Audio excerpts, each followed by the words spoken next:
Chapter 105. God and His People. Give thanks to the Lord, proclaim His greatness, tell the nations what He has done. Sing praise to the Lord, tell the wonderful things He has done. Be glad that we belong to Him, let all who worship Him rejoice. Go to the Lord for help, and worship Him continually. You descendants of Abraham, His servant, you descendants of Jacob, the man He chose. Remember the miracles that God performed and the judgments that He gave. The Lord is our God, His commands are for all the world. He will keep His covenant forever, His promises for 1,000 generations. He will keep the agreement He made with Abraham and His promise to Isaac. The Lord made a covenant with Jacob, one that will last forever. I will give you the land of Canaan, He said. It will be your own possession.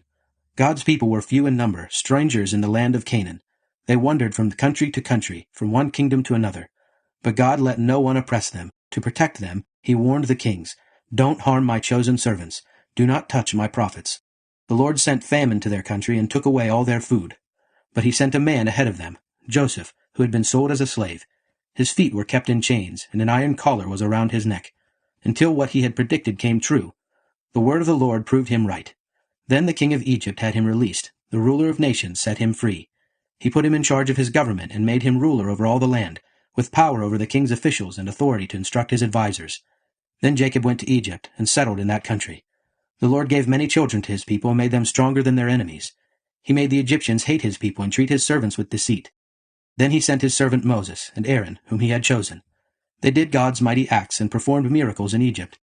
God sent darkness on the country, but the Egyptians did not obey His command. He turned their rivers into blood and killed all their fish. Their country was overrun with frogs, even the palace was filled with them. God commanded, and flies and gnats swarmed throughout the whole country. He sent hail and lightning on their land instead of rain. He destroyed their grapevines and fig trees and broke down all the trees. He commanded, and the locusts came, countless millions of them. They ate all the plants in the land. They ate all the crops. He killed the firstborn sons of all the families of Egypt. Then He led the Israelites out. They carried silver and gold, and all of them were healthy and strong. The Egyptians were afraid of them, and were glad when they left. God put a cloud over His people and a fire at night to give them light. They asked, and He sent quails. He gave them food from heaven to satisfy them.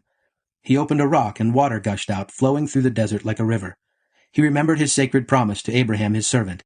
So He led His chosen people out, and they sang and shouted for joy. He gave them the lands of other peoples, and let them take over their fields, so that His people would obey His laws and keep all His commands. Praise the Lord.